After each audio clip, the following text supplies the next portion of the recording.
Warning: The Savage Nation contains adult language, adult content, psychological nudity. Listener discretion is advised.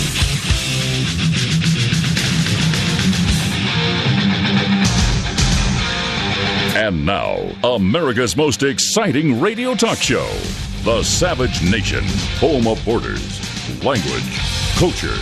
And here he is, winner of the National Radio Hall of Fame Award, Michael Savage. It's the Savage Nation. I'm Lou Pate, filling in for Dr. Savage. He'll be back on Monday. In the meantime, pick up a copy of Trump's War, His Battle for America. More important now that Trump is getting past his first 100 days, the blueprint of the times we are living in. Reading Trump's War, His Battle for America, Dr. Savage's latest book, is like reading current events in real time. As we go through the stories of today, you will see how that is a very true statement, and you're going to want to pick up a copy of Trump's War, His Battle for America. Just go to michaelsavage.com. While you're there, sign up for the free newsletter, which is delivered free to your inbox as well. Well, welcome to the Savage Nation. My name is Lou Pate. There is so much going on. We're going to get it all in, and of course, we encourage you to take part in the conversation at 855-400-SAVAGE, 855-400-7282. The first 100 days coming up tomorrow, depending on who you talk to. Did Donald Trump accomplish anything? Or did he accomplish a lot? Simply because they're not covering it on TV doesn't mean nothing was accomplished. We are going to cover it in detail and get into the accomplishments and, well, get into how the media and the Democrats are presenting it. But maybe a bigger issue could be North Korea. What is going on with Kim Jong-un? How is he thinking? How does China play a part in this? Can we trust China? They did threaten sanctions against North Korea. President Trump and President Xi Jinping had a very positive meeting a couple of weeks ago at Mar-a-Lago, just a few scant miles from where I am broadcasting from. And they seemed to get along well. To me, it didn't appear like two politicians. It appeared like two businessmen who had, well, the best interests of their countries, but also the best interests of the world in mind. But can we trust China to keep North Korea and Kim Jong-un in control? Or will military action be necessary? We'll talk about that. Looking at the other side, at the United Nations, the United States, Nikki Haley, I'm not a fan of Nikki Haley, but she's doing a great job as our ambassador there, is calling and giving pressure on Russia to try and end the Syrian war. So China is to North Korea as Russia is to Syria. The question is, for the safety and security of the world and the safety and security of the United States, can we trust China when it comes to North Korea? Can we trust Russia when it comes to Syria? Yes, yes, no, no, yes on one, no on the other. This is something that definitely we will talk about throughout the course of the show. And one thing, we're going to get to Trump's accomplishment, but one that I just wanted to cite here in the opening segment of Dr. Savage's The Savage Nation is today President Trump has opened up more areas to offshore drilling, this in the Arctic and this in the mid-Atlantic region of our country. If you check out Trump's War, His Battle for America, Chapter 9, page 181, I told you, it's like reading in real time. Conservatism versus conservation. I'll read you a little snippet of that a little later in the show, but it's all right there. And as we speak, President Trump just finished up his speech to the NRA, first president to do so since President Reagan. And again, Trump's War, His Battle for America, Chapter 11, Trump's War for the Second Amendment. And we'll cover a lot more of that later on as well. See, it's all there. If it's happening, it's in the book. But on a lighter note, we have the once enjoyable, once comical, once let your hair down White House Correspondents' Dinner, which has been ruined because it's been infiltrated by Hollywood. It's going on Saturday night. They've got some angry Muslim comedian, I think, is the MC this year. And President Trump, to his credit, is not going. And actually, many of the members of the media have never gone. So I wouldn't go. Not that they wouldn't let me clean the toilets, to be quite honest with you, but I wouldn't go either. I don't believe Dr. Savage has ever gone, and I tip my hat to him on that one. But you have people like Samantha Bee. She's a comically challenged comedian from The Daily Show. She's having her own little side event. Watch and celebrate the free press while we still have it. This is what the left is all about, folks, in this country. What does that even mean? Who is trying to take away freedom of the press? Except for liberals in Berkeley, except for liberals who have zero tolerance and don't want to have a conversation, don't want anybody allowed to speak anything different than what they think. Which brings us into Jeff Zucker. He's the head of CNN. Yeah, he's got a big, important job. Started out his career getting coffee for Katie Couric. So he's important and he's qualified. He says journalism is threatened by the Trump administration. Well, Jeff Zucker, you folks at the fake news outlet CNN don't have to worry about that because you're not journalism and you're not journalists. It's amazing.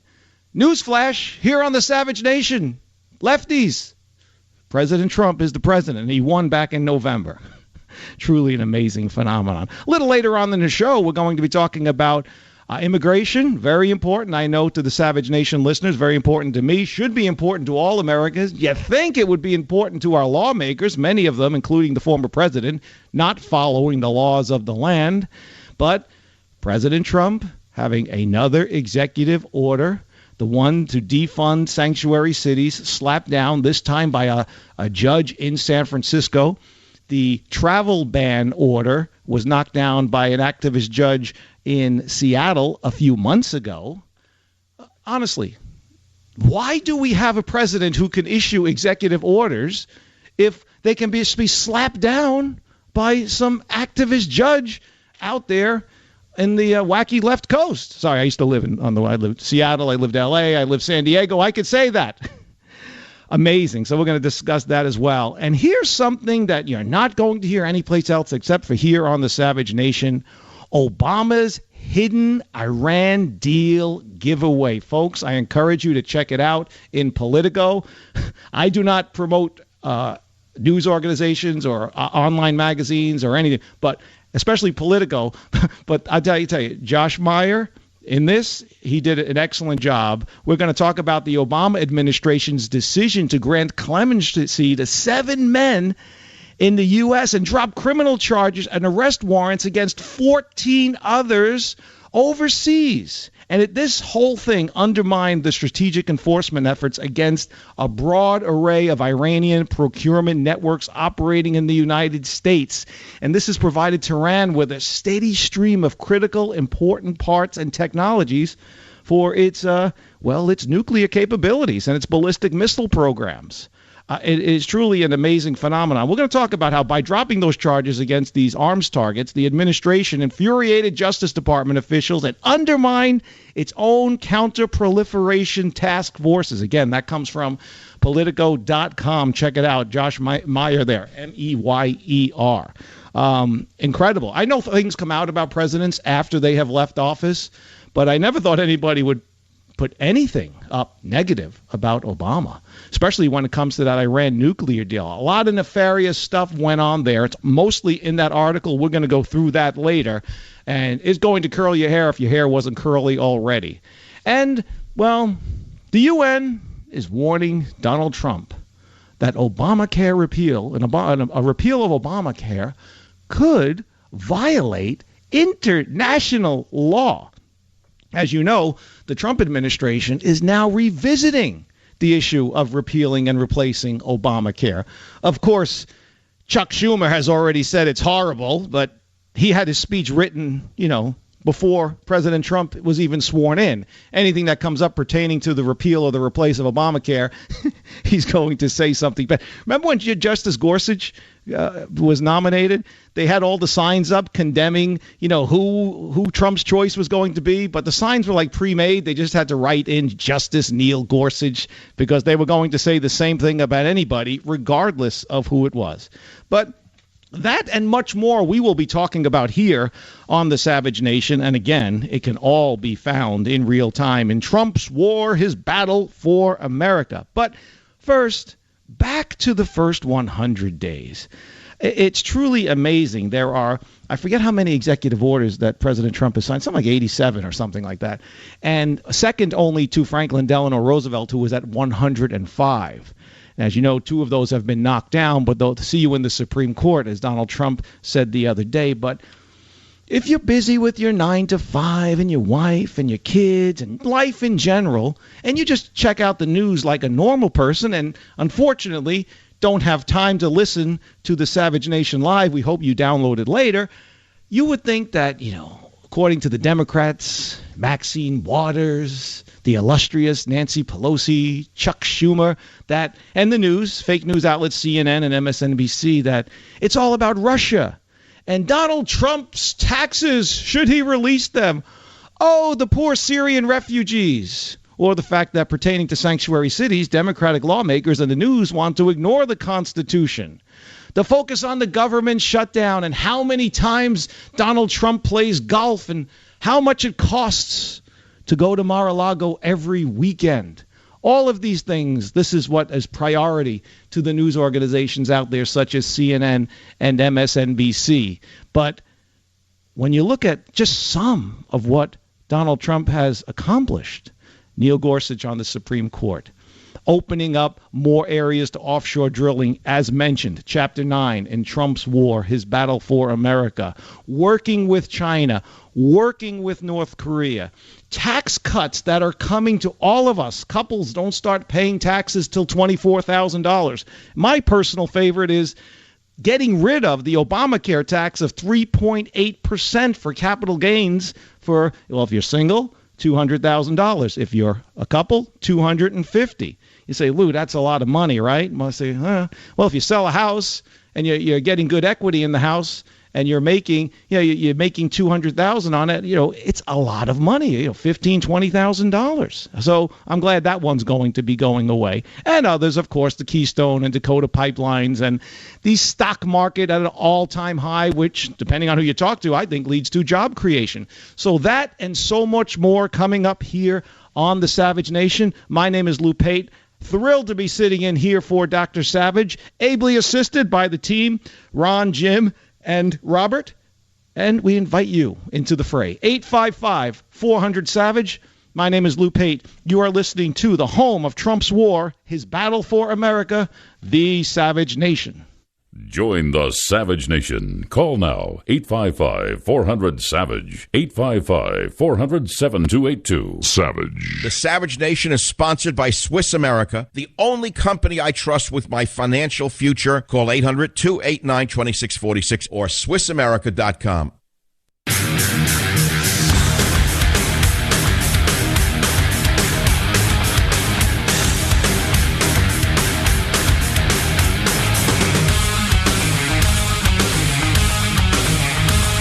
It's the Savage Nation. I'm Lou Pate, filling in for Dr. Savage. He will be back on Monday. In the meantime, pick up a copy of Dr. Savage's New York Times #1 bestseller, debuted at #1, by the way, folks. Trump's War, His Battle for America. More important now that Trump is getting past his first 100 days.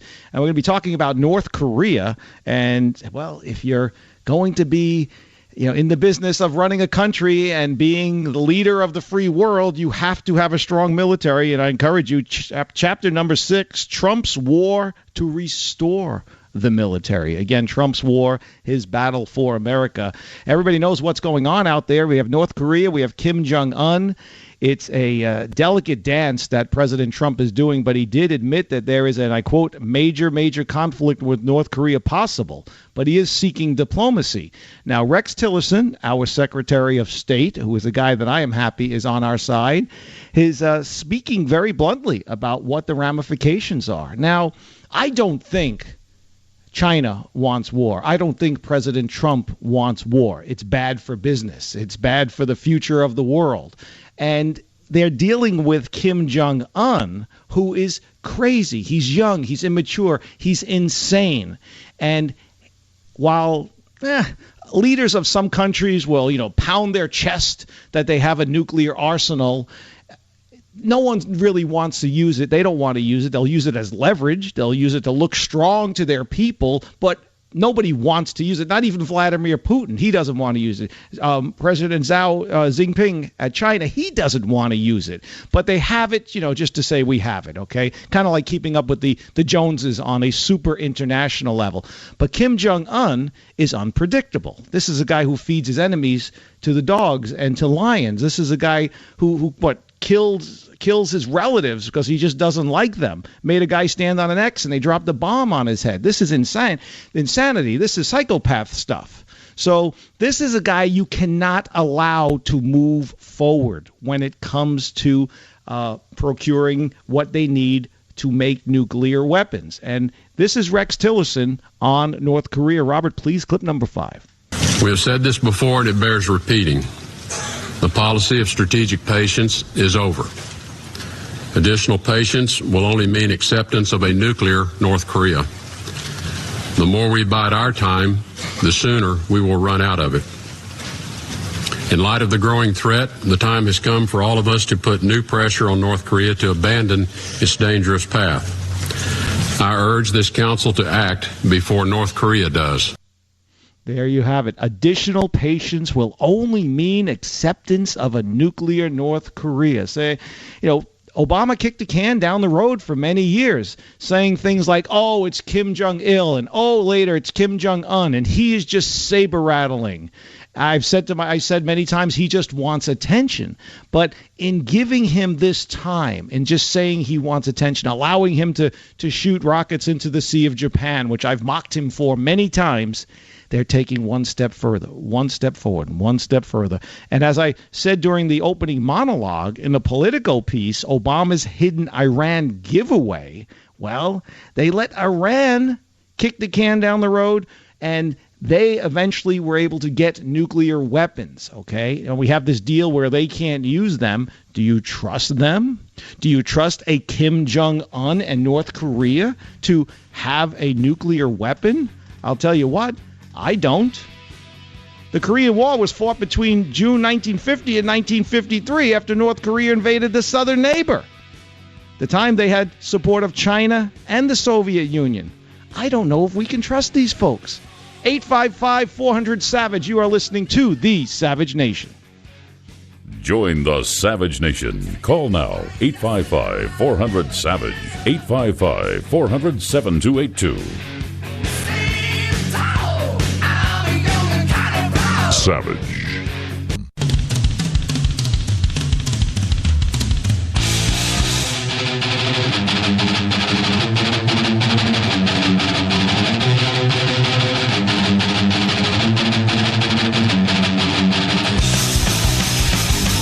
It's the Savage Nation. I'm Lou Pate filling in for Dr. Savage. He will be back on Monday. In the meantime, pick up a copy of Dr. Savage's latest book, Trump's War, His Battle for America. It has debuted at number 1 on the New York Times bestseller list. Didn't creep its way up to number 1, although that would be impressive too. Debuted at number 1. So now more than ever, and more important now that President Trump is getting past his first 100 days, Trump's War, His Battle for America. And we'll look at different parts of the book as we go throughout the show, as we have earlier in the show.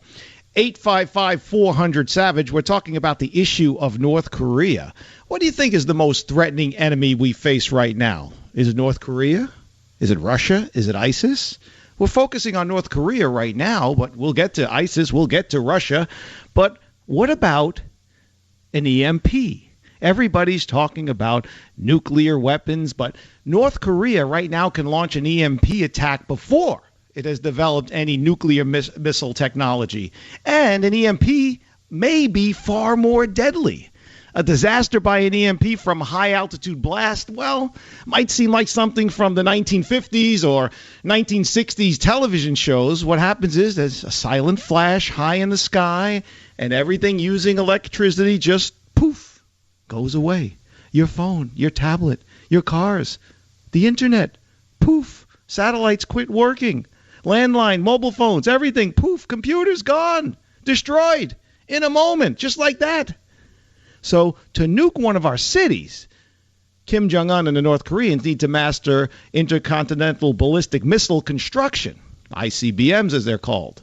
And that's a whole process. They're not there yet, but if they get there, they'll use it. But in the meantime, they can go the EMP route. So in contrast, an EMP attack requires only a small light nuclear weapon and the ability to launch it as a satellite. Boom, over the U.S., it could be detonated. I'm not trying to scare anybody, but President Trump said the following, Robert, if you will, cut number 3. Many thanks to four, Secretaries. There's a chance that we could end up having a major conflict with North Korea. Absolutely. We'd love to solve things diplomatically, but it's very difficult.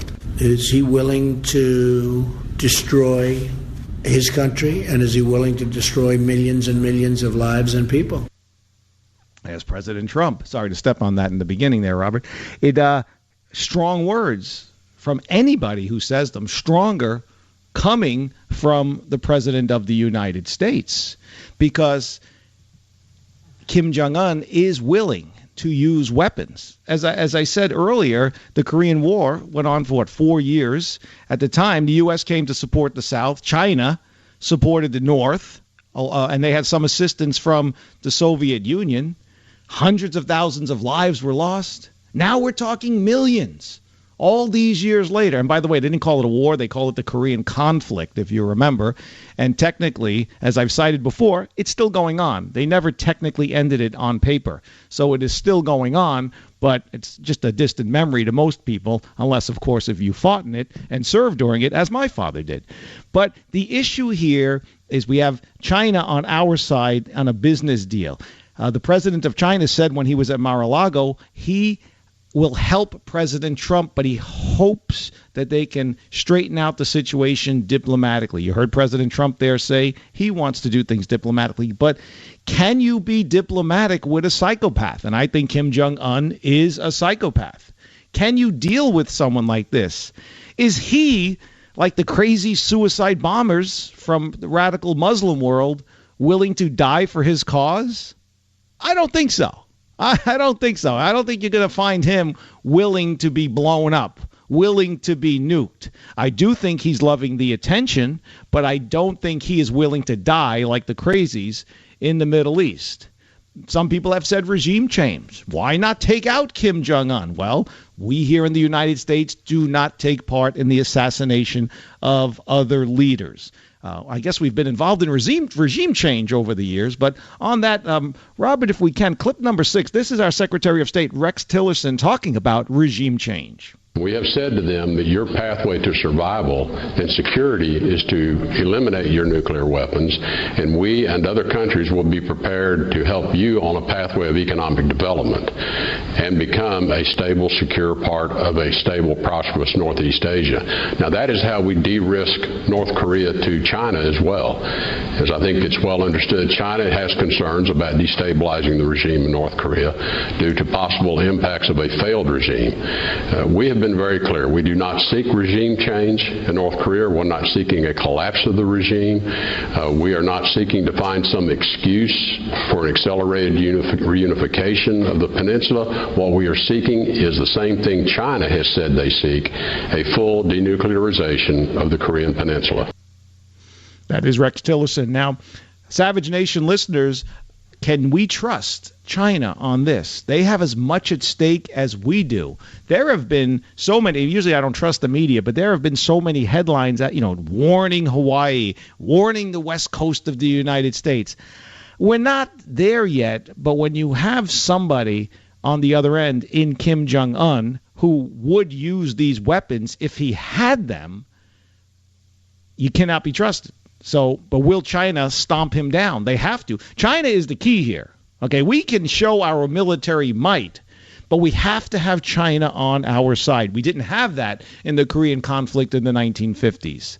Okay, and then we'll talk about a little later in the show, there's the issue with Russia. We have Russia-Syria deal.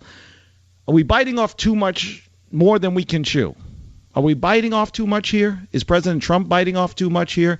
You have to take what comes down the pike. You can't just ignore something because it's a lot. You have to handle both. Some people say, well, just handle the items domestically. It doesn't pertain to us. But it does when some nut is willing to blow you up. Now, he doesn't have the capability now, but there are nefarious means and ways of getting it. We've seen it with Iran. We've seen for 35 years we had our eye on Iran, trying to keep them in check, and still they're ending up with nuclear weapons. So as we played a clip earlier from Rex Tillerson, he said, and I quote, additional patience will only mean acceptance of a nuclear North Korea. A nuclear North Korea, folks, is unacceptable. Okay? And as Dr. Savage talks about in Trump's War, his battle for America, Chapter 6, Trump's war to restore the military, he talks about how you have to be smart. Not just throwing money at issues, but spending money wisely. That pertains to diplomacy as well. You don't just throw the might of your military at a problem, okay? You have to handle it wisely. And it's all there, right there in Trump's war, his battle for America. Let's get to the phones. 855-400-SAVAGE. Lou Pate in for Dr. Savage, who will return on Monday. Anthony at Dr. Savage's flagship in San Francisco, KSFO. Welcome to the Savage Nation. Hey, Anthony. War, why has he sent bombs over to Syria and killed innocent people as well as the mother of all bombs if he doesn't want war? Well, sometimes you might not want war. I don't want war, but sometimes you have to answer things with military might. That doesn't mean you want war. Well, and going off of North Korea, I mean, do you really think that Trump is more stable than North Korea? Why should we want to take away their nuclear weapons, yet we're still going to keep ours? I mean, what makes us so superior to the next person? Well, to answer your question first, do I think Trump is superior, you said, to North Korea? I think you mean Kim Jong-un. Yes, because Trump is not a murderous dictator. You can't compare the two. Kim Jong-un has a history of murdering people that simply disagree with him or people he thinks will get in his way. You can't compare you might not like the man, Anthony, but you can't compare the two. Trump has never killed anybody and never had anybody killed. All right, thanks for your call, Anthony. I appreciate it. I don't know what to tell you on that if you don't have anything to say, but you might not like President Trump. You might not have voted for him. You might be unhappy that he is the president, but when you start comparing him to a murderous despot, you kind of lose credibility with the argument. Let's go to Rose at WSBA in Pennsylvania. Rose, welcome to the Savage Nation. Well, hi. I want to say that I am sick to death of that girly man, Paul Ryan, and his band of girly men moderate Republicans.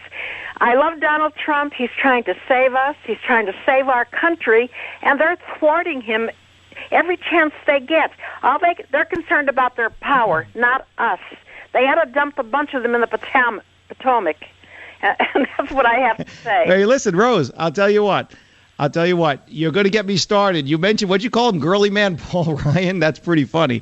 But I've said many times here, I am not a fan of Paul Ryan. I'm not a fan of Reince Priebus. I'm not a fan of Mitch McConnell and the Republican establishment at all. I like you, Rose, think they only have their best interests in mind, hanging on to the power, hanging on to all of the perks that come with them. And in Trump's war, his battle for America, it's right there. Trump's war against the enemies within and draining the swamp, Rose. But as you know, I'm not a sycophant. I'm not a lemming for Trump, but I like a lot that he's done. We're going to talk about his accomplishments a little later in the show in the first 100 days, but he has made some mistakes. And I know you have to sometimes, go along to get along, but he has surrounded himself with too many of these Republican establishment types who are against him until he was finally elected. Rose, what do you think?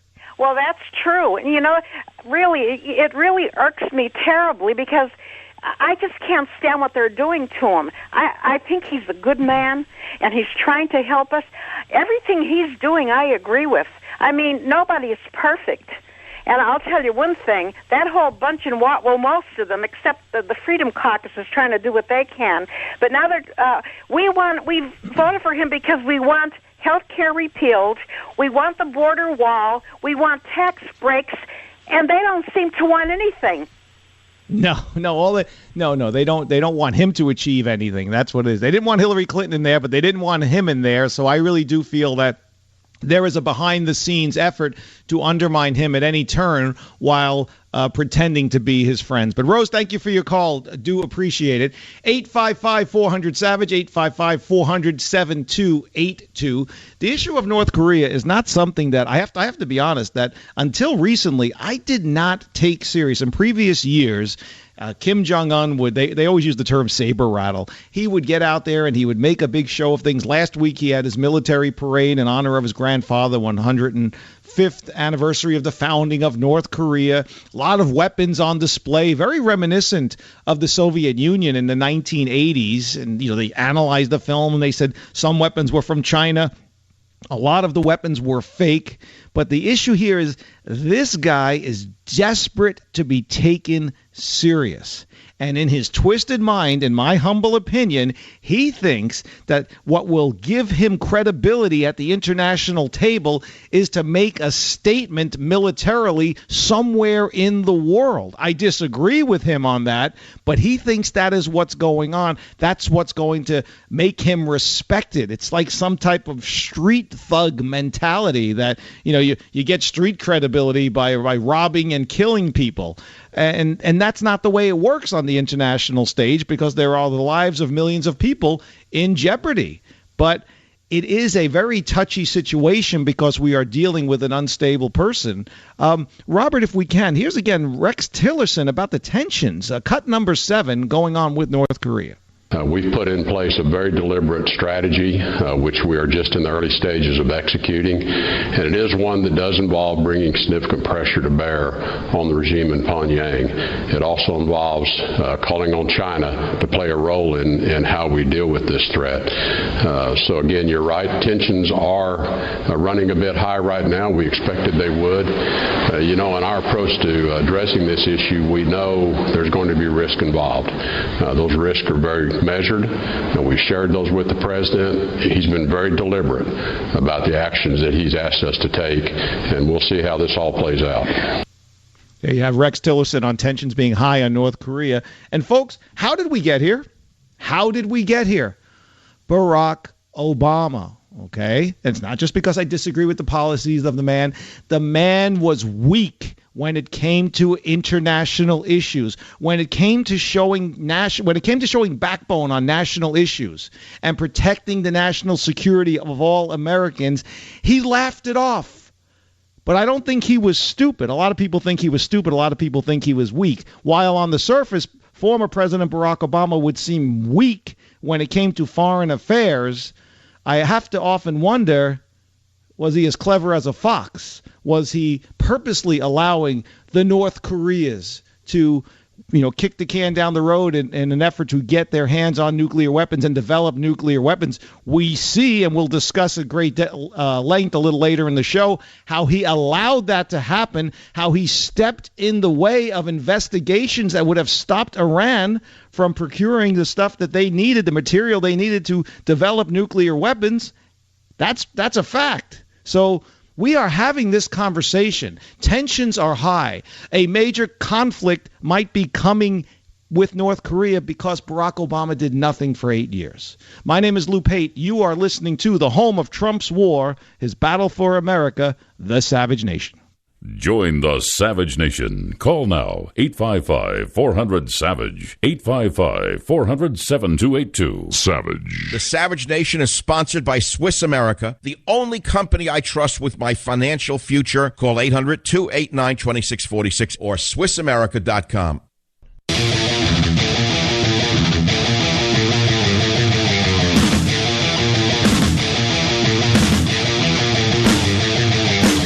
It's the Savage Nation. I'm Lou Pate filling in for Dr. Savage. He will return on Monday. And remember to pick up a copy of Dr. Savage's New York Times #1 bestseller, Trump's War, His Battle for America. More important now that Trump is getting past his first 100 days.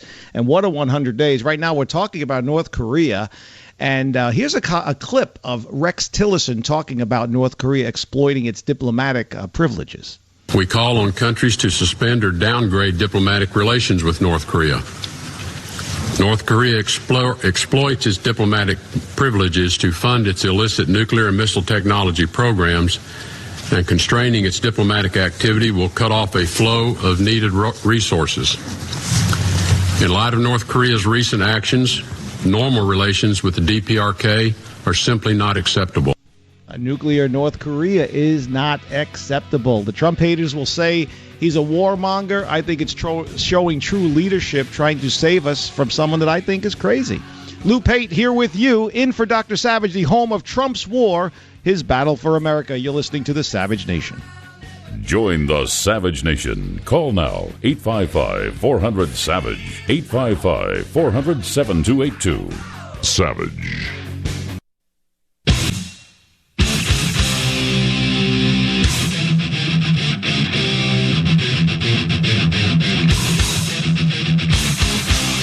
Warning: the Savage Nation contains adult language, adult content, psychological nudity. Listener discretion is advised.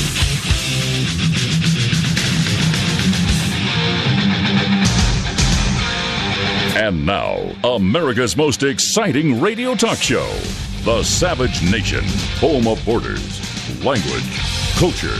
And here he is, winner of the National Radio Hall of Fame Award, Michael Savage. It's the Savage Nation. I'm Lou Pate, filling in for Dr. Savage. He will be back on Monday. In the meantime, pick up a copy of Dr. Savage's New York Times #1 bestseller. Remember, it debuted at #1. Trump's War, His Battle for America. More important now that Trump is getting past his first 100 days. And we're going to be talking about the accomplishments of those 100 days, the media coverage within those 100 days and beyond, and whether he did accomplish anything, what you think, and maybe some things he did, maybe some things he shouldn't have done, what you'd like to see done. 855-400-SAVAGE. In the last hour, we were talking about North Korea. We're talking about what a danger they are. We've played a lot of sound bites from President Trump, from Rex Tillerson. I talked a lot about Kim Jong-un and his procurement of nuclear weapons and what a danger it could be, especially to the west coast of the United States, but also to the world, and how he must be stopped, and how China is the key. And can they be trusted? They are the key to peace with North Korea because they control North Korea. Now, I do feel that President Trump and President Xi Jinping have a positive relationship, and he said he wants to work with Trump and come to a peaceful resolution on this. The question is, can Kim Jong-un be controlled? Let's get back to the phones on this. Let's go to Mike at Dr. Savage's flagship in New York City, WABC, my home in the Bronx, New York. Welcome, Mike, to the Savage Nation. Thank you very much. First-time caller. Welcome. I'd like to just comment on the previous caller who basically implied that Donald Trump was somewhat as insane as much as the leader of North Korea. He is actually correct. I'm a Republican. I voted for Donald Trump. I'm the base, and he's betrayed us. Okay? In what way, Mike? Let me explain. First of all, before you explain, you said the caller was correct in comparing him to Kim Jong-il. Kim Jong-il is a murderous dictator who was not elected by the people of his country. He inherited the position from his father, Kim Jong-il. So right there, the way they achieved power is 100% different. What they have done with said power is 100% different. Can you give me some similarities? I'll give you a similarity right now. Provoking a war with a government, okay, a country that you will provoke the war by bombing them illegally, by the way, because you're telling the American people that they will be a threat to the United States and will bomb us. Well, you know what? You have a little hole in that. If that is the case, you spent 1 year telling the American people that Russia was a great threat to us and our enemy. So why aren't you bombing Russia, okay, if that's the reason? Because they can reach us and legitimately... Here's the reason, Mike, because Russia is not threatening us. Kim Jong-un is threatening us. And Russia has weapons that they are choosing not to use on us. Well, Kim Jong-un is trying to get the same type of weapons and will use them on us. He has threatened us. Do you want to wait, Mike, until he has these weapons and then he blows up Hawaii or San Francisco and then you want to address it then? You put a nuclear-armed armada on his shores, and after we've had the great record of killing the leader of Gaddafi, who gave up his weapons, and Saddam Hussein, who gave up his weapon. Wait. Hold on, Mike. Mike, calm down, first of all. Secondly, we're working with China on this. This is not Trump run amok. This is an international coalition of countries coming together to try to peacefully handle Kim Jong-un. And obviously, with China working with us on this, the men just had dinner 2 weeks ago, a few miles from where I'm sitting right now at Mar-a-Lago, and they are trying to work this out peacefully. They are both on the same page. Where are you getting all of this warmonger stuff? Do you want to wait until Kim Jong-un has a bomb and uses it somewhere around the world? Wait. Warmonger stuff. What's the name? George Bush Jr., who started... You're not answering my question. Do you want to wait until he has a bomb and uses it on South Korea or launches it in the direction of the west coast of the United States?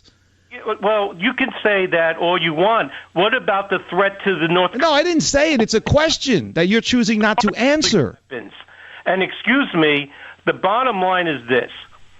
We have no legitimacy, but I do have a solution, sir. I will give you the solution to the... I'll listen to your solution after you answer my question. Do you want to wait for Kim Jong-un to have a nuclear weapon, or do you want to wait for him to have an EMP, an electromagnetic pulse? Do you think Rex Tillerson is lying too? Here's your question. So everybody who has nuclear weapons now have the capability of delivering it, unlike them. Everybody right now who has it, that includes China, that includes Russia, right?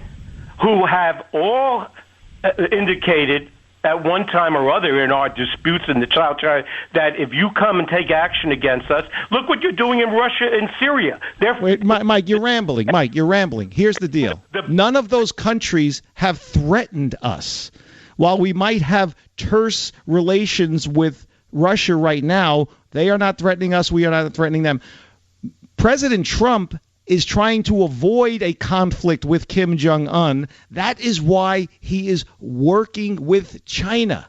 You're being hysterical. No one has been betrayed. The man is doing his job in trying to, do what it is, job one, protect our national security. That's all it is. No one wants to see a conflict with North Korea. No one wants to see them bombed. Okay, maybe there's a few crazy hawks out there that want that, but no one on the international stage. Certainly the president of China does not want this. He made that clear. President Trump and Rex Tillerson, they have made it clear. Nobody wants military action. I do not want military action, and I know the members of the Savage Nation who have their sons and daughters and them themselves who are serving in the military don't want conflict, but I do know this. If it is necessary, if we are provoked, then we will do it, and it will answer the call. I don't want that. But here's the deal. With all of this talk and with sending the Carl Vinson every which way but Sunday heading that direction, I think it got there eventually, right?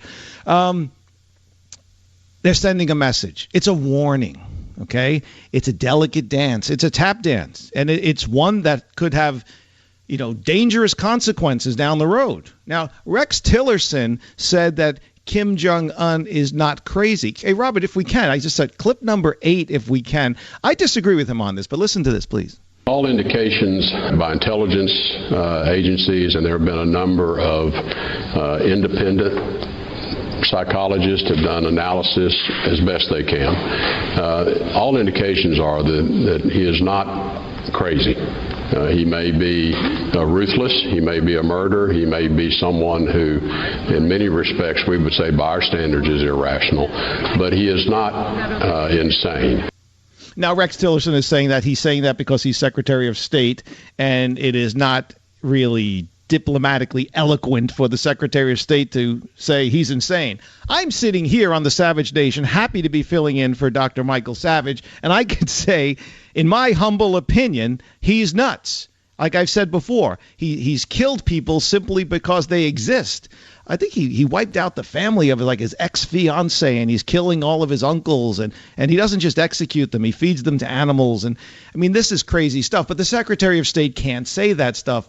It's funny how he says he may be a murderer, he may be ruthless, he may be irrational, but he's not insane. I think he is. I do find it brilliant, though, the way Donald Trump said in an interview, I believe it was with Fox News, he talked about how, and I'm paraphrasing, that Kim Jong-un inherited this position. He's 27 years old. His father passed away. This is not an easy thing for anybody to handle. I just thought, wow, he's like tugging at the heartstrings. If Kim Jong-un is listening to that, as crazy and as ruthless and as irrational and as murderous as he is, it's like going to touch something in him, because when his father died, he felt it. Anybody who's lost a parent out there knows exactly what I'm talking about, and he's no different on that. And it's going to make him think back to, he might not show it in public, but it's going to make him think back to when he lost his father. There are things like that Trump does, where he's manipulating the situation, sending out a message to Kim Jong-un in his answer to a question in an interview, that I find personally brilliant. That is, in my mind, the mastery of Trump. He hasn't mastered the political thing, listening to Republican politicians and so on and so forth. But trust me, it was not an accident that Trump cited the death of the young man's father and how difficult it is after losing a parent, especially when you then inherit a country and you have to run this country after the death of your father. I find that brilliant, but that's just me. 855-400-SAVAGE, 855-400-SAVAGE. Coming up, we're going to be talking about Trump's 100 days, the first 100 days. Is it a ridiculous standard to hold any president, Republican or Democrat, to the standards of what they accomplish in the first 100 days? Well, I'll tell you what. When we come back from our commercial break, we're going to talk about Trump's 100 days. And for the haters out there, your heads are going to explode, because so much has been accomplished. Oh, you won't see it on MSNBC, and you won't see it on CNN, but that doesn't mean it didn't happen. It's out there, and we're going to go through a lot of it, and we encourage you to take part in the conversation. 855-400-SAVAGE. In the meantime, Dr. Savage's book debuted #1 on the New York Times bestseller list.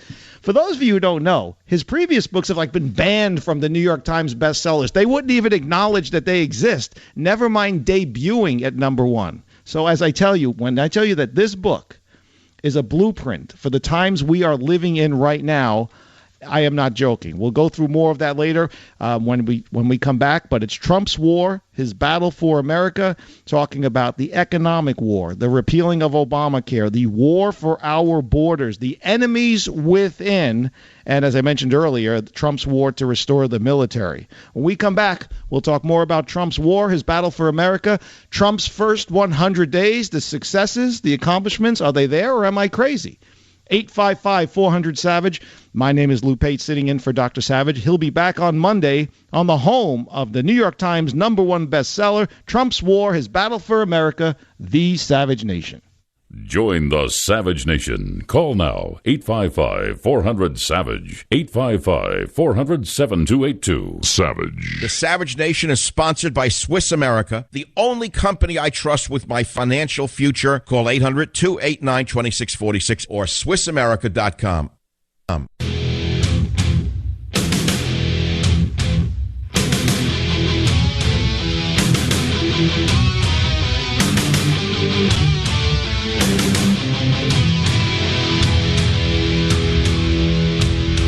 It's the Savage Nation. I'm Lou Pate, filling in for Dr. Savage. He will be back on Monday, and I encourage you to pick up a copy of Dr. Savage's New York Times #1 bestseller, Trump's War, His Battle for America. More important now that Trump is getting past his first 100 days.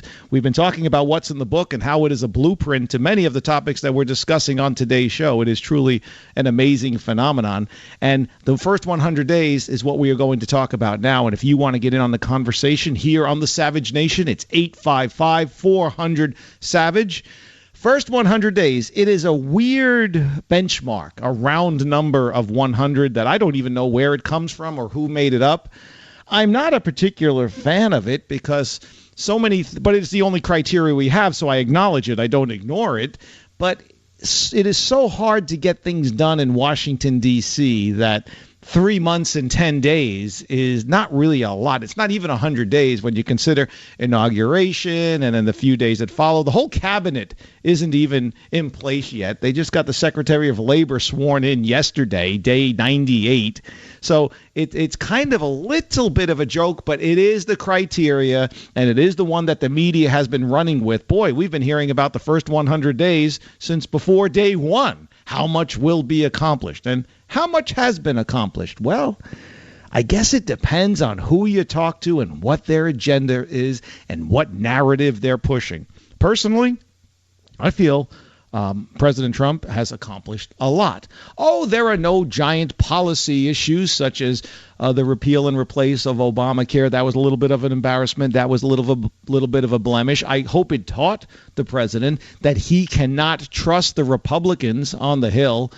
Forget the Democrats. I mean, you could see them coming from a mile away. You know, Maxine Waters enjoying her 15 minutes of fame, and Nancy Pelosi, you know, every day wants to get in front of the microphone. And Charles Schumer has written out his criticisms of President Trump. He started writing them on November 9th. At 2:45 in the morning when it was announced that Trump won. So he's got all of these criticisms for everything to come, and he just plugs them in. They're not heartfelt. They're not sincere. They're not legitimate. We'll get to some of that a little later. But to the issues at hand, I think he's accomplished a lot. Basically erasing former President Obama's legislative accomplishments off the map in 100 days.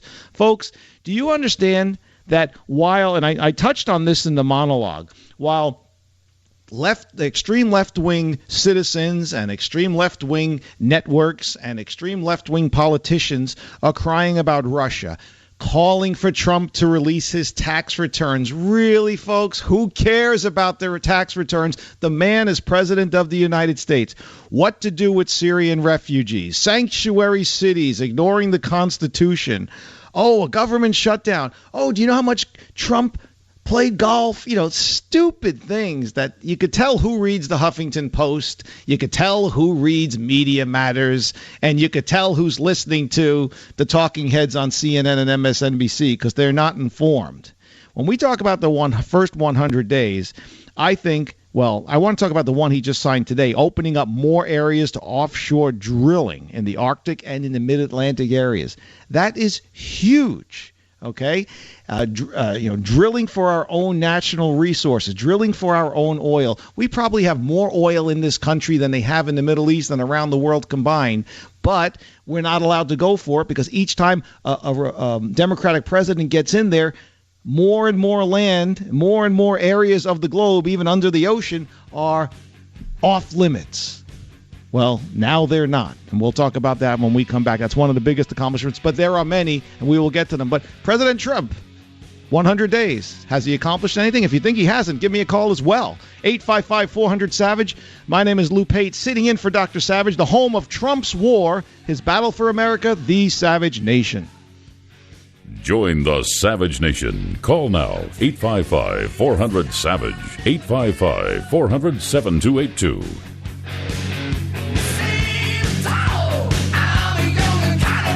Savage.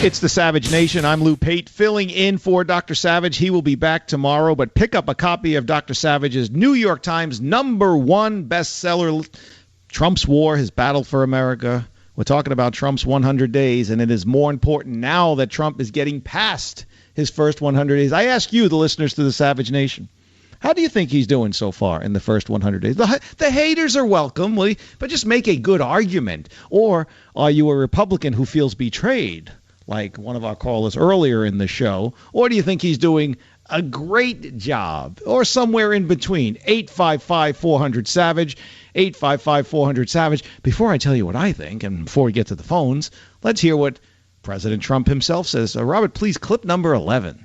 I don't know, we're moving awfully well. We're getting a lot of things done. I don't think there's ever been anything like this.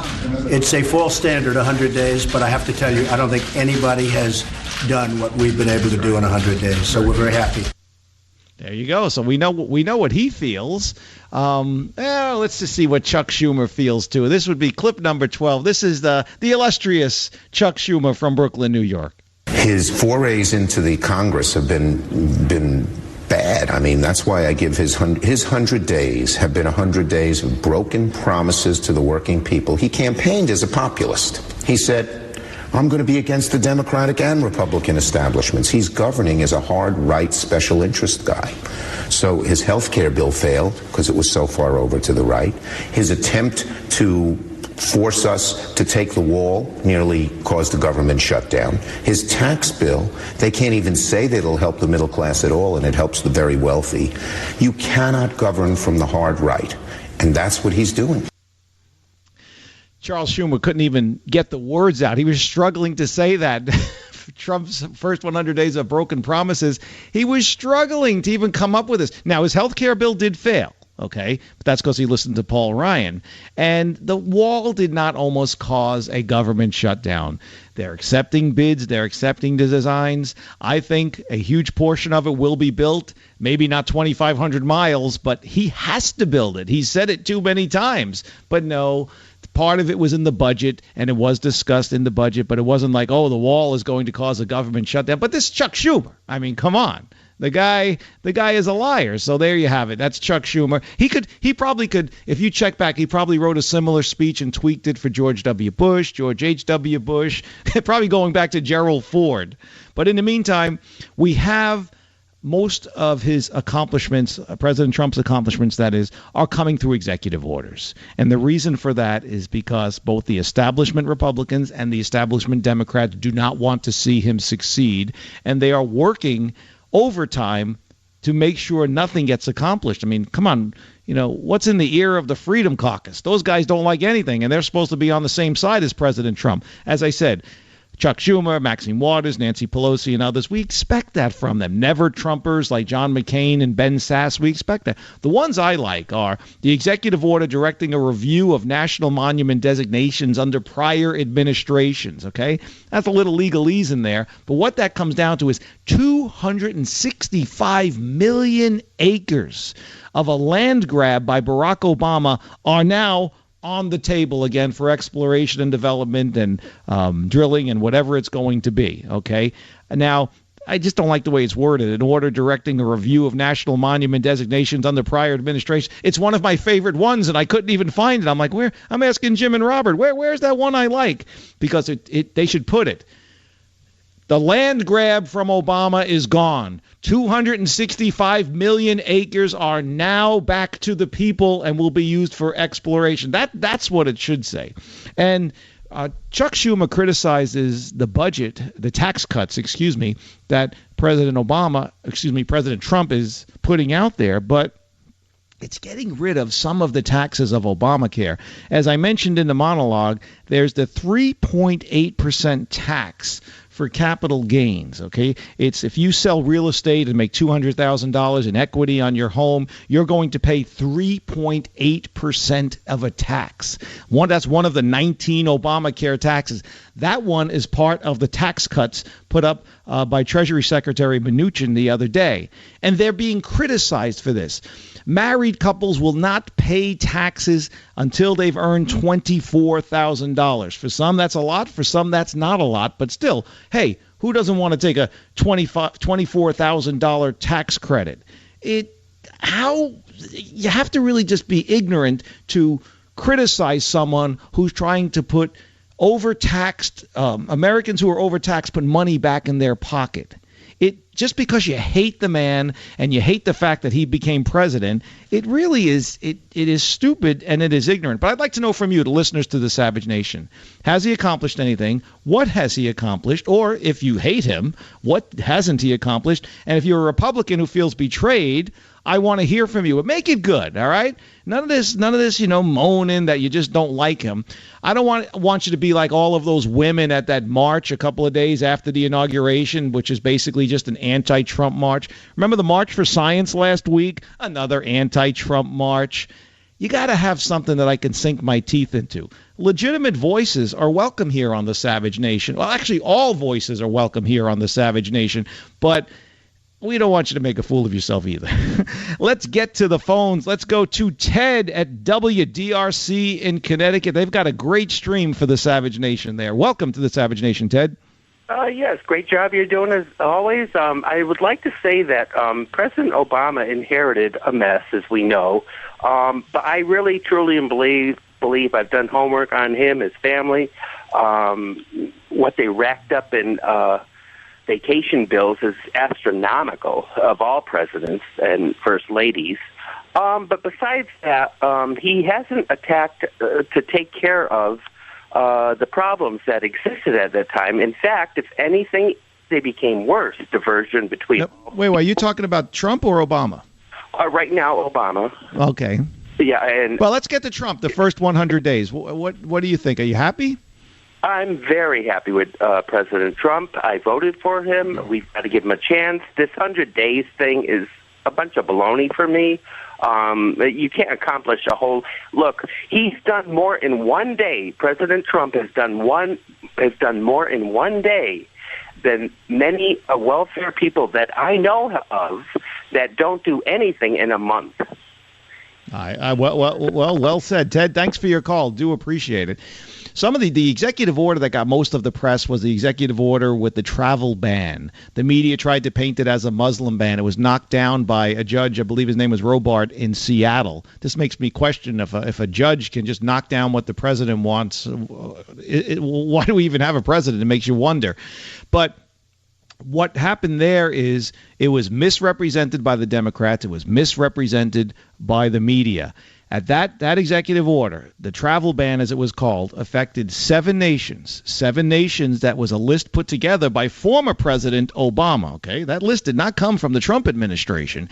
And it affected only 13% of Muslims in the world. If you do the math, that means 87% of all Muslims throughout the world were not affected. So when they call it a Muslim ban, that is what we call fake news. That is what we call misinformation. Okay, that's what we call politicizing the issue to try to mislead people to get what you want. And that ban was going to keep us safer. And you know what? If you were Catholic, if you were Hindu, and you were in one of those 7 nations, you couldn't come here either. So why they called it a Muslim ban? Because they were trying to politicize it. Let's get some ladies into the show. Mary at W in My Life, and I love it there. So welcome to the Savage Nation. Thank you. I'm a New Yorker by birth also. Now I live in Connecticut. But I love Donald Trump. I voted for him, obviously. I volunteered my time for him for the first time in my life. I'm an independent, and I became a Republican to vote for him. Now, Mary, I'm sorry to interrupt you. What prompted you to dedicate and donate your valuable time to a political cause when you have never done so before, and it's not even your party? That's pretty impressive. Well, I knew Donald Trump did a lot of great things for New York. I was a young person working in the city in the early 80s, and the city was a disaster. I know that he did a lot to help the city as well as Giuliani. And I believe in the guy. I think he's a great American. He's not a perfect person, but, we're not looking for, a religious symbol or a symbol of perfection to run. We're not, hey, Mary, we're not looking for a messiah, as the media dubbed a previous president. No names mentioned. Right. And we just want somebody who knows how to get things done. But now, are you happy? It says here you're frustrated at the roadblocks he's been facing. Oh, absolutely. That's my point. I mean, he has to come across people who are in total opposition of him because they have some sort of financial gain in keeping things in gridlock. All right. Well, Mary, thanks for your call. Do appreciate it. But there's Mary. I could hear the frustration in her voice. And that's one of the things that I focus on, the roadblocks. Unfortunately, a lot of them are coming from the Republican side. We know what's coming from the left. They telegraph it a decade earlier. But if you look at Dr. Savage's book, Trump's War, His Battle for America, right there, Trump's war against the enemies within. The third segment within Chapter 1, Draining the Swamp. The second one, The Enemies Within. It's all right there in Trump's War, His Battle for America. Let's go to Chris at WJJF in New York. Chris, you say not much has changed. Welcome to the Savage Nation. I don't think much has changed since Trump has become president. Okay, we still have Obamacare, and when Trump was trying to get Paul Ryan making that deal to pass Obamacare Light. I mean, it's basically the same deal. If the Republicans really wanted to repeal Obamacare, they would put up a clean repeal of Obamacare. There's a bill, H.R. 1718, by Representative Mo Brooks. It's a clean repeal of Obamacare, and yet there are only 3 co-sponsors of the bill. I think the Republicans are just playing games. I think both parties in this country want socialism. I don't think there's really any difference. I don't think they want socialism. But okay, so your main gripe is Obamacare. It's not that not much has changed. As I said, through executive orders, he has basically erased everything that Obama had put in there. I mean, you look at things like the Clean Power Plan and the executive order revoking Obama-era executive orders on federal contracting. There was 2 orders on trade, one requesting the Commerce Department report the factors behind the trade deficit, and another seeking to increase the collection of duties on imports. There's the aforementioned opening the areas to offshore drilling, my personal favorite, and then releasing the land grab by Obama, 265 million acres. I mean, I could spend a whole show, Chris, just going through the executive orders. We mentioned the travel ban, and we're going to touch on the money for sanctuary cities, which is going to go to the Supreme Court, and it's going to win. There's a lot that he has done. I understand the Obamacare deal, that was a debacle. Okay, he handled that wrong because he listened to the establishment Republicans, Chris, who I feel don't have your best interest in mind and don't have my best interest in mind or any other Americans. But supposedly something's coming down the pike with Obamacare. Chris, are you patient to wait for it, or no, you're done? Basically, I never trusted him from the start. The problem is we can't trust in a president, in one person, to fix this road to socialism, this road to service. I disagree with you on that. I don't think Bernie Sanders wants socialism, but I don't think, and I don't even think a lot of the Democrats want socialism. The hard left wing of the party does, but I have to disagree with you on that they want socialism. I mean, really, aside from Bernie Sanders and some others, who's really pursuing socialism? We've been pursuing socialism since FDR became president. It started out with the New Deal and Social Security and then Medicare and now Obamacare. We've been getting small doses of socialism for the past 100 years since we got the Federal Reserve. You are correct there. And thank you for your call, Chris. You are correct there. There have been policies that lean towards socialism, okay? But that doesn't mean Republicans and Democrats all on the Hill want to pursue it. But we'll take a quick break. We'll come back. If you're holding, please continue to hold. We're going to come back. We're going to get to your calls. We're going to continue to discuss the first 100 days.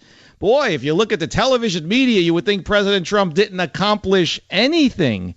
Did he? I think he did. We've gone through some executive orders. There is the issue of Obamacare, but we'll go through more right here when we return to the home of Trump's War, Dr. Savage's #1 New York Times bestseller, Trump's War, His Battle for America, here on the Savage Nation. Join the Savage Nation. Call now, 855-400-SAVAGE, 855-400-7282. Savage. The Savage Nation is sponsored by Swiss America, the only company I trust with my financial future. Call 800-289-2646 or SwissAmerica.com.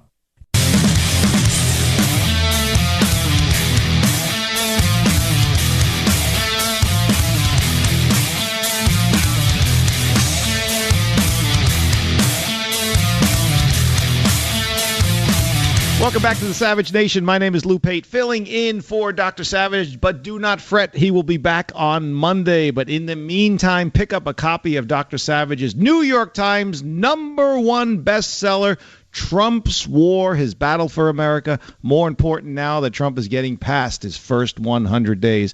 And that's what we're discussing right now. If you're holding, please continue to hold. We're going to get to all of your calls right after the top of the hour. Now that we want to give you enough time to vent and blow off some steam and give us all your knowledge, but there's not enough time right now. 855-400-SAVAGE if you want to get in on the conversation. But we've been talking about the first 100 days. We've been talking about Russia, and we've been talking about China. Can they be trusted as it pertains to Syria and North Korea? The major conflict statement by President Trump pertaining to North Korea. We've played you tons of audio from Rex Tillerson.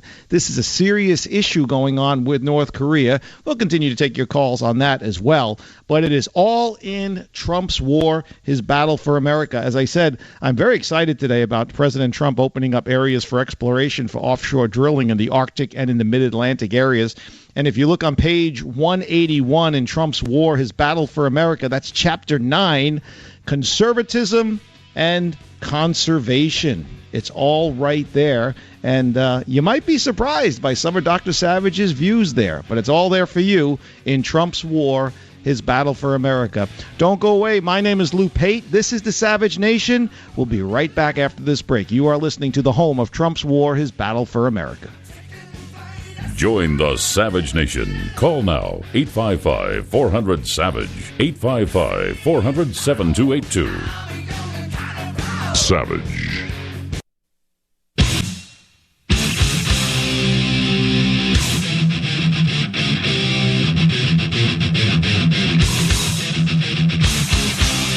Warning. The Savage Nation contains adult language, adult content, psychological nudity. Listener discretion is advised.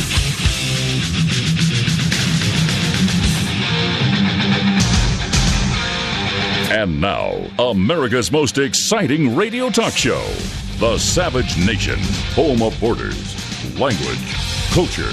And here he is, winner of the National Radio Hall of Fame Award, Michael Savage.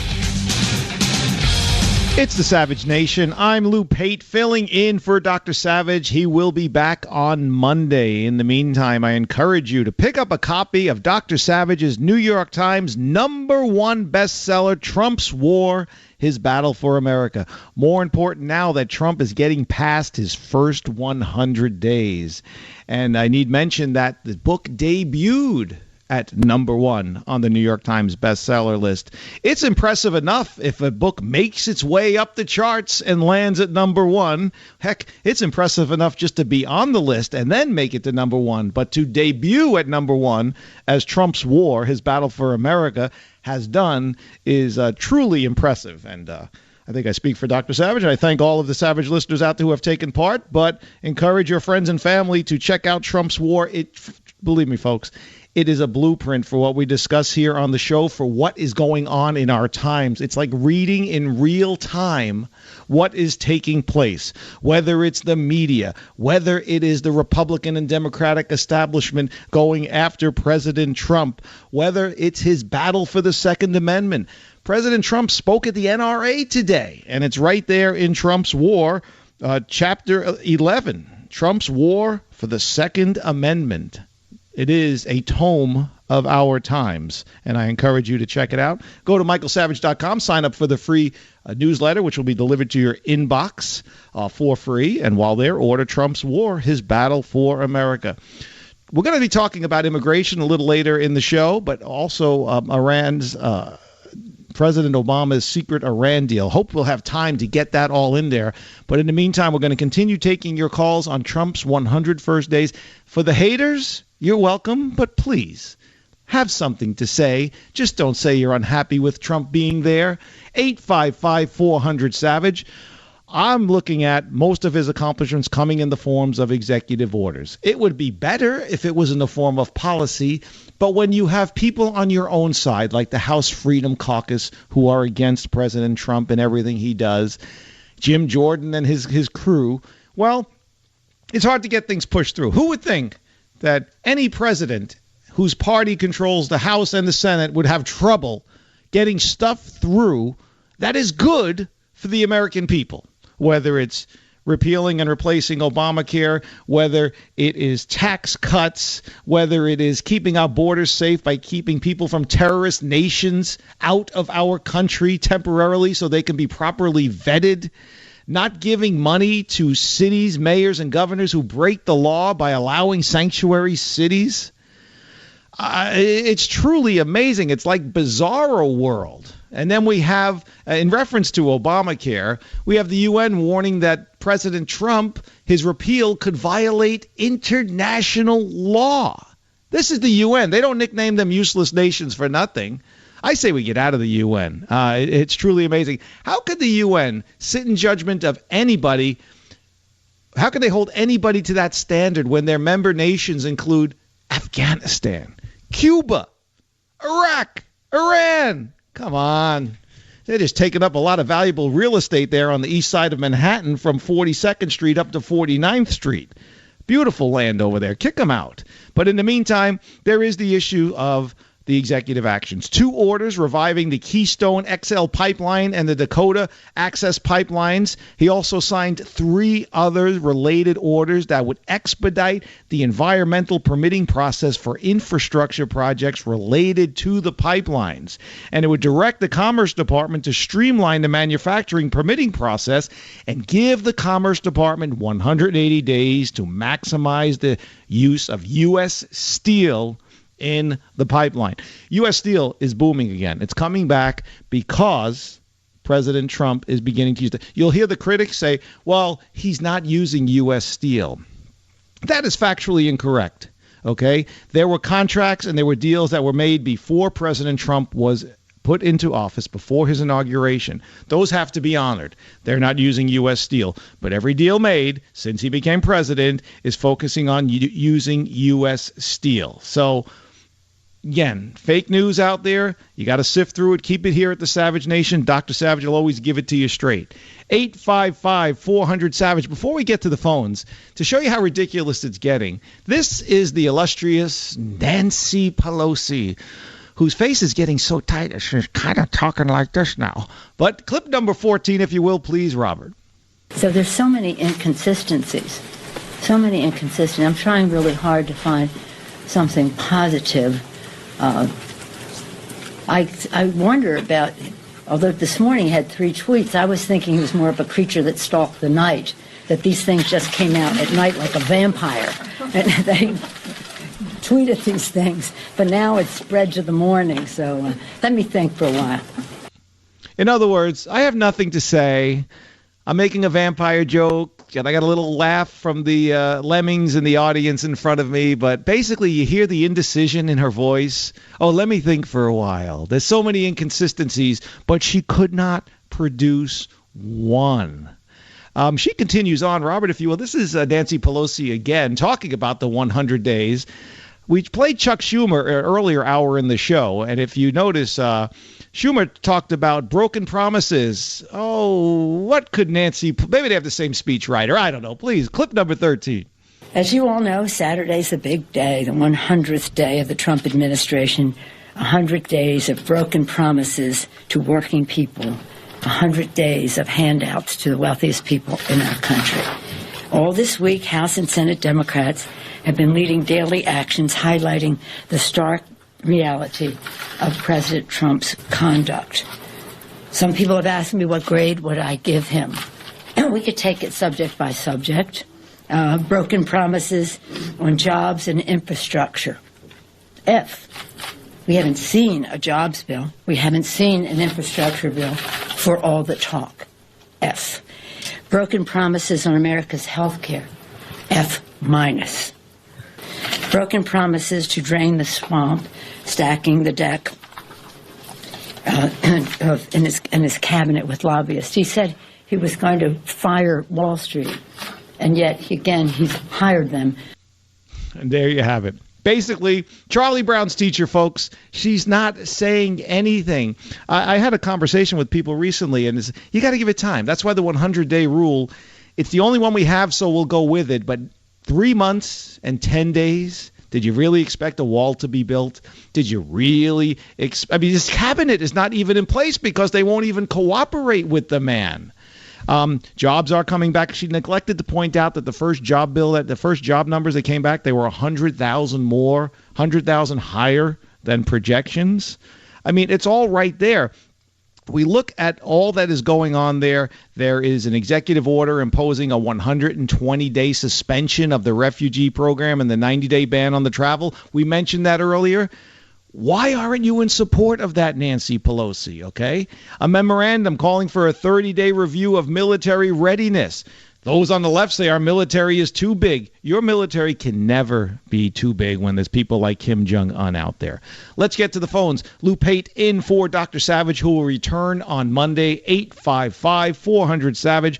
Let's go up to Alaska. Michael at KBYR, welcome to the Savage Nation. Hi, how you doing? I'm doing okay. Thank you for holding. Yeah, no problem. Yeah, I just wanted to comment on Korea. You were talking earlier about EMPs and then nuclear weapons, and I just wanted to make sure people are educated on what exactly they have and what they're capable of. Without saying my job, I got a DOD background. Okay. But as far as the EMPs, they don't have anything significant enough to actually knock out power to like our warships. They're working on it, but they're not there. They're more focused on the direct attack weapons. Right. No, I want to make it clear, Michael. You are correct. They don't have it. They're working on that. And I did talk about an EMP, how it would be easier to get that. They do want the nuclear weapon. They want the big kaboom. But when I mentioned the EMP, I did make it clear that they are not there yet. But they're trying to, and this is what we played the sound bites of Rex Tillerson saying additional patience will only mean acceptance of a nuclear North Korea. Would you agree? That is absolutely correct, and they're taking the right stance, and I'm very encouraged by their words.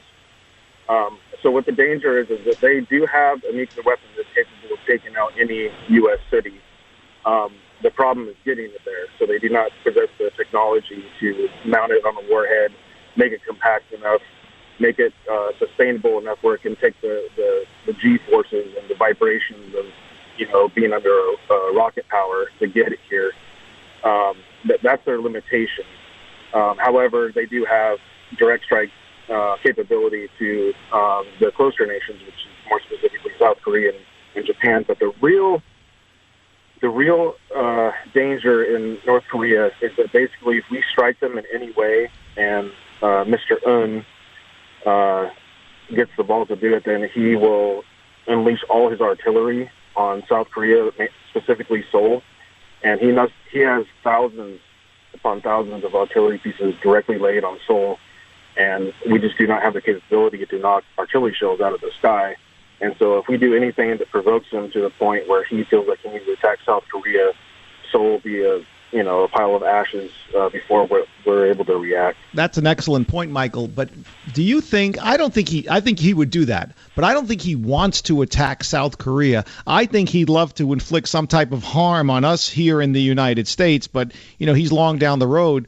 Now, you're with the DOD, or you work in connection with the DOD. I respect that you can't tell us what you do, but do you think, I asked this question earlier, China is key. Do you think we can trust China? Not completely, but I think that the fact that Trump spoke to their president, or whatever, his stature is, whatever he's called, he spoke to him for 3 to 4 hours from what I heard, and it sounds promising. I think China is doing what's in their own best interest, but I think that they realize that they are relying on America. So when it comes down to brass tacks, they will support us if it comes down to direct action. Is what I said. His title is president too, but it is confusing. Presidents, prime ministers. This one, he's president of China. I got a business feel from him. I got a vibe of being a businessman who wants business to be good, and war is not good for business. But Michael, I appreciate your expertise calling in from KBYR in Alaska. Thank you for your knowledge. We'll take a quick break. We'll come back. We'll get right back to the phones. 855-400-SAVAGE. My name is Lou Pate, sitting in for Dr. Savage, the home of the New York Times #1 bestseller, Trump's War, His Battle for America. Check it out. Go to michaelsavage.com. Order yourself a copy. You are listening to The Savage Nation. Join the Savage Nation. Call now, 855-400-SAVAGE, 855-400-7282. Savage. The Savage Nation is sponsored by Swiss America, the only company I trust with my financial future. Call 800-289-2646 or SwissAmerica.com.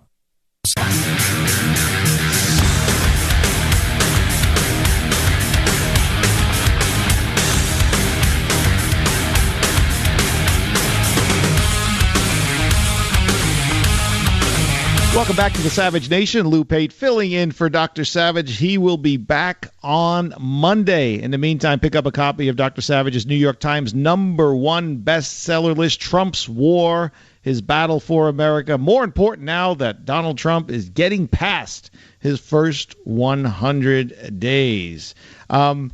Let's go to Craig. I want to get to this. I keep looking at this conservatism versus conservation in Trump's War, His Battle for America on page 100. I want to get to it because I like what Dr. Savage wrote there, and I think it's going to surprise you, which will encourage you to pick up a copy of the book. But first, I'll get to that. But Craig at KYYA in Montana, welcome to the Savage Nation. Hi, Lou. Thanks for having me. I just wanted to comment. I think Trump's accomplished a lot. I didn't vote for him. I didn't think I had a horse in this race that would hold true to what they were trying to do. I think he's actually trying to accomplish what he said he would. I don't agree with government as big as he likes it, but I think he's actually been honest with us. And I think that he's done some things that liberals should be happy with. They always purport to be the ones that care about human causes. And he said he was going to take a hard line against human trafficking. And in the short time that he's been in office, he got together with law enforcement and made it clear that this was something that he had an agenda for.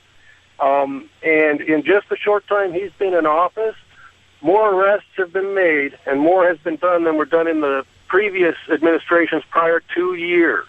So I think he's accomplished a lot, and some things that they should be able to credit him for and be on board with. It just shows how biased things are.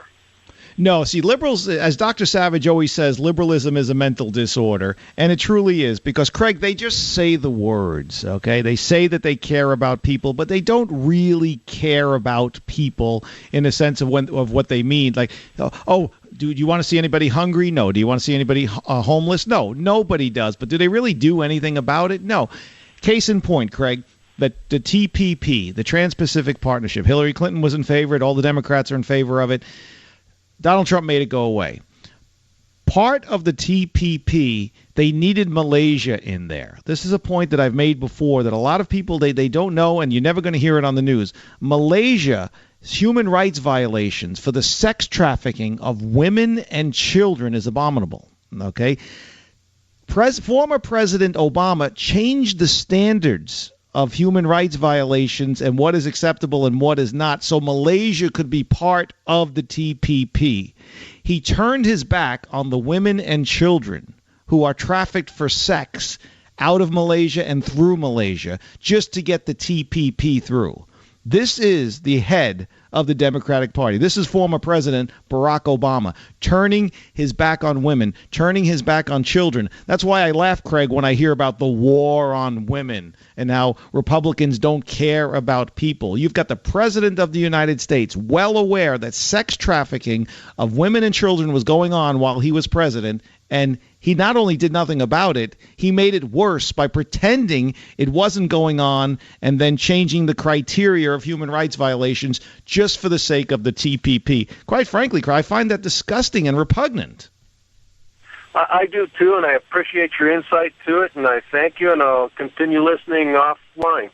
We appreciate your time, Craig. Thanks for joining us from KYYA, Dr. Savage's affiliate in Montana. Now, if you're holding, please continue to hold. We're going to continue to take your calls on the issue of immigration, Trump's 100 days, North Korea, and all that we're talking about here on The Savage Nation.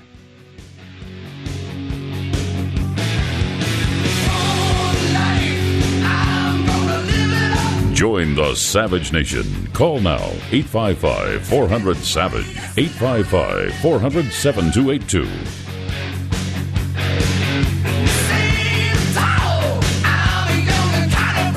Savage.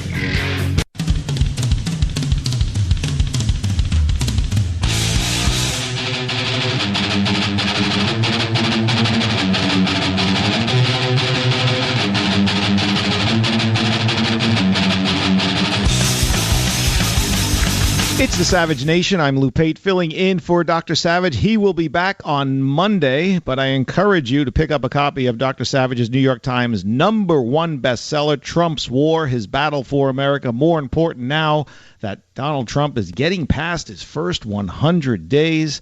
Welcome back to the Savage Nation. Before we get back to the phones and the first 100 days, we talked with a previous caller about how liberals use words and they say they care about people, they say they care about women, and I gave an example of President Obama turning his back on women and children who are being trafficked for sex in Malaysia for the sake of the TPP.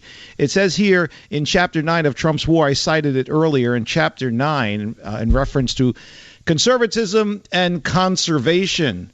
As Dr. Savage writes, global warming may be a lie, but ecosystems are not. That's the real science of the environment. I've been a lifelong conservationist, but I'm not an environmentalist. There's a huge difference between the two. And here's where it makes the point. Environmentalists use the animals, land, air, and water as political tools to advance a global socialist agenda. A conservationist is something quite different. In case you haven't noticed, conservationists and conservative come from the same root word. The conservationist movement in this country was originally led by conservatives like Teddy Roosevelt, who understood that conserving the earth was every bit as important as conserving the social, cultural, and political traditions that form the basis of our liberty. See, it's right all there in Trump's war, his battle for America. But also, that makes the point about how liberals use words and they pretend to care about people. They pretend to care about the environment. But really, all they care about is winning the political argument of the day. We're going to continue to take your calls, but I just want to talk about the issue of sanctuary cities. One of President Trump's executive orders was a multi-pronged order on border security and immigration enforcement, including the authorization of a U.S.-Mexico border wall. We've all heard about the wall. And the stripping of federal grant money to sanctuary cities. Now, it also included hiring 5,000 more Border Patrol agents, ending catch and release policies for illegal immigrants, and reinstating local and state immigration enforcement partnerships. Okay, the one I wanted to focus on was the stripping of federal grant money to sanctuary cities. It was in there, and in case you missed it, it was blocked by an activist judge in San Francisco. President Trump's response to that was, "We'll see you in the Supreme Court." I'm not a lawyer. I'm not a constitutional scholar. It baffles my logical mind, and I'm a very logical person, as to how one judge in San Francisco, another judge in Seattle with the travel ban executive order, can thwart the wishes of the President of the United States and an executive order when he's trying to do something for national security, trying to do something, in this case, for national security and the people, the safety of the people of America. It is just boggling my mind that this is going on. So the issue of sanctuary cities have to go away, folks. They're illegal. I don't care where your politics comes from. They are breaking the law. When President Obama decided to ignore federal laws on immigration and encouraged mayors and governors to have sanctuary cities in their cities and states, he was breaking the law. He was not doing the will of the people. He was basically not doing his job. But because the media loved him and they're lemmings for everything, they bowed at him and they carried his water for 8 years for all of his failed policies, it didn't go largely unnoticed, but it went largely ignored. The good thing about that is we got Donald Trump as our president because of that, because the forgotten man, as mentioned in Trump's War, His Battle for America, right there in Chapter 2, was listening. And we rose up on November 8th. But liberals would have you think that no illegals are coming through who are committing crimes. And that is just not the case, okay? Also, with you tie it in with the Syrian refugees. They want to make you feel, oh, these poor beleaguered people, they should be able to come here. No, look at Europe. Look at Brussels. Look at Paris. Look at London. Look at towns in Italy. They're overrun. They're ruined, okay? The Muslim refugees are doing in Europe what Adolf Hitler couldn't. They're taking it over. We don't need that here. We don't want them here. We cannot save everyone. It is just a simple reality of life. And then there's the media. I have to get this in there, folks.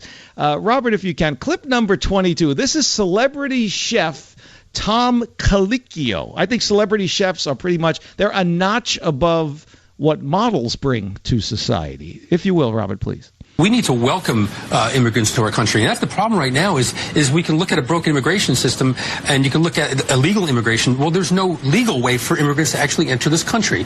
And these are people that want to work. They want to feed their families. They're fleeing really bad situations. And once they get here, they just contribute. I mean, my family came here in 1903 from Italy when immigration was a lot easier. There is no legal way for immigrants to actually enter this country. This is what you hear on MSNBC. That was Tom Colicchio. He's a celebrity chef of all things. On MSNBC, that's who they consider experts. Well, then again, this is the station that hired Ronan Farrow and Al Sharpton and Joy-Ann Reid. There is no legal way for immigrants to actually enter this country. Then he goes on to say, my family came here in 1903 from Italy. Yes, let me tell you something. They came legally, Tom.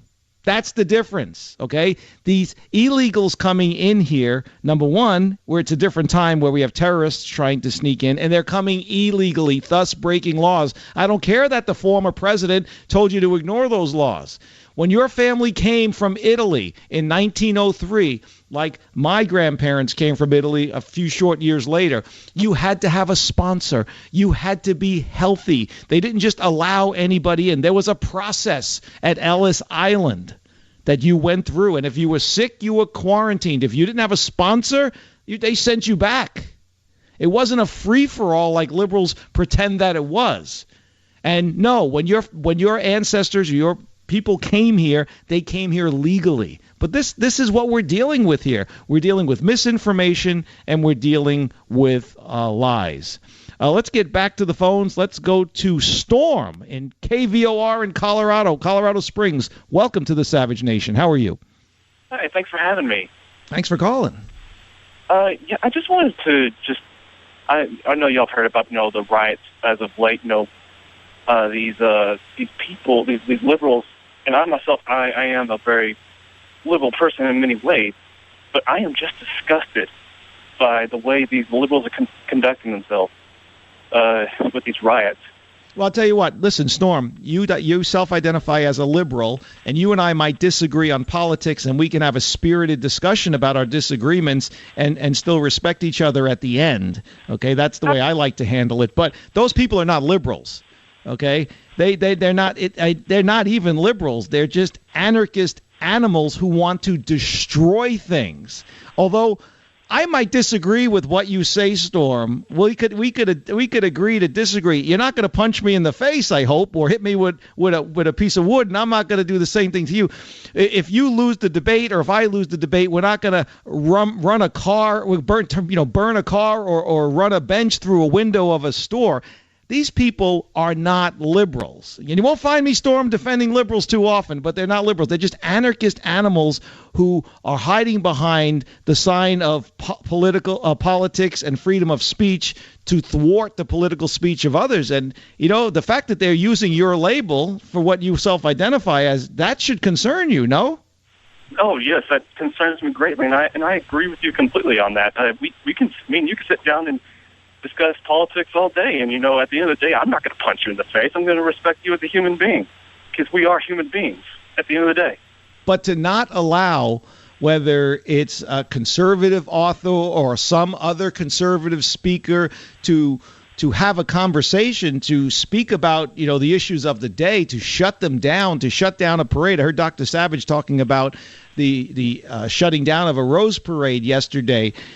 This is intolerant. It is truly amazing that this is being allowed to go on in Berkeley and in other places. Though and you don't hear anybody condemning it. Just like You have the Black Lives Matter, okay? They're a bunch of radical racists who condone killing of police officers. Yet when police, and then they'll say they're not, but then when police officers are murdered in cold blood, as many have been, I have not heard one person from Black Lives Matter condemn any of these killings. When we see all of this destruction in Berkeley in February and now again this week, we don't hear Nancy Pelosi. We don't hear Chuck Schumer. We don't hear any of the leaders of the Democratic Party coming forward, Storm, and saying, hey, this is not what free speech is all about. You don't represent the Democrats. You don't represent liberals. But, Storm, we don't hear from them. Instead, we hear them with the same old talking points and then calling Trump a vampire. And, I mean, what do you think when you hear the leaders of, your party not condemning the violence and the intolerance? Well, I find it very reprehensible. I just it's their duty, to especially the leaders of the Black Lives Matter movement. If they don't come out there and say, hey, tell the people, hey, let's not go out there and chant, what do we want? Dead cops. When do we want them? Now. That is that. To me, whenever you start chanting that, that's terroristic in nature in every way. So, and I brought that up with someone recently, and their answer was, well, it's just a rogue group. Well, okay. First of all, it wasn't a rogue group. They were marching by the hundreds through the streets of New York City. But more importantly, Storm, not Mayor de Blasio in New York City, nor Governor Cuomo in New York State, or any of the elected leaders across the whole nation condemn that on the left. And you're only led to believe that they must agree with it. Right. And I think it is the duty of whatever party you affiliate yourself with, whether you're Republican, Democrat, Independent, or whatever, whenever your party comes out and does something stupid, it is your obligation to call that person out on what they're doing. You are even more obligated to with your own party. All right, listen, you have the floor, Storm, of the Savage Nation. Millions of people, including many politicians, who are listening to you right now, who listen in every day to Dr. Savage, even though they don't want to admit it. The floor is yours. I'm not trying to put you on the spot. Think for a second. What would you say to your fellow liberals? What would you say to politicians who are listening, members of the media who are also listening? I mean, what would you say about this? I know that you didn't prepare anything, but just speak from the heart. Okay. Well, this is what my thoughts are. Engage in open discussion, but give the other person the respect in the sense that that human beings can change their minds. They can change their perspectives. I used to be a very conservative person, and my perspective changed due to some certain experiences. But, just bring valid arguments to the table and be willing to listen, and not just listen to respond, and listen and consider their point of view. And not just consider their point of view, but consider how they came to think like that. Well, I'll tell you what, Storm, I encourage you and all the other listeners to check out Trump's War, his Battle for America, Chapter 5, Trump's Culture War. Storm, it's all right there. Thank you for your candor. Do appreciate your time. Before we go to a break, I want to play clip number 18. This is the illustrious Chris Matthews, again, MSNBC, and this is his comments about President Trump. Before we play it, I want you to think, what if he was to say this, or if a conservative commentator, such as Dr. Savage or someone else, was to say this about President Obama?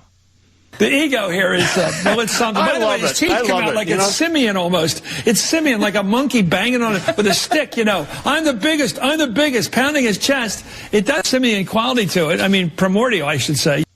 He must have like the toilet paper with the word of the day with simian and primordial on it, because I don't think his vocabulary goes that deep. I'd love to go on Chris Matthews' show and discuss that with him, but he's not going to invite me on anytime soon. However, though, if I had donated to his wife's failed congressional campaign, I might have gotten an invitation on there, but that's just hearsay. We don't know. It is truly amazing the disrespect that members of the media have for President Trump, and as opposed to how they treated. Remember, this is the guy who had the tingle in his leg. We'll take a quick break. We'll come back. Your calls when we come back here, the home of Trump's war, his battle for America, the Savage Nation. Join the Savage Nation. Call now, 855-400-SAVAGE, 855-400-7282. Savage. The Savage Nation is sponsored by Swiss America, the only company I trust with my financial future. Call 800-289-2646 or SwissAmerica.com.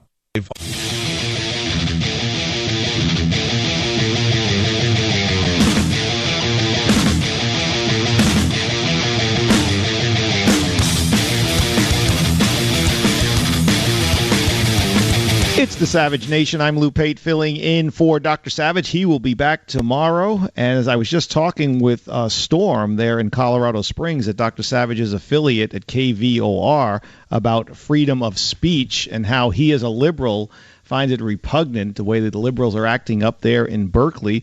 If you go to Trump's War, his battle for America, there it is, Chapter 10, Trump's War for the First Amendment. And he goes through it with Soros's brown shirts, the battle for religious freedom, and the new ministry of truth. It's all there in Trump's War, his battle for America.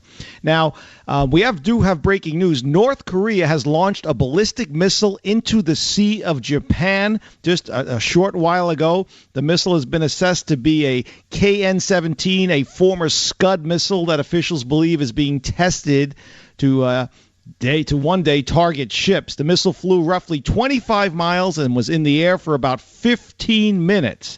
And it's not immediately clear if this missile launch was considered a success, but the U.S. Pacific Command and U.S. Strategic Command is still assessing the situation. So there you have it.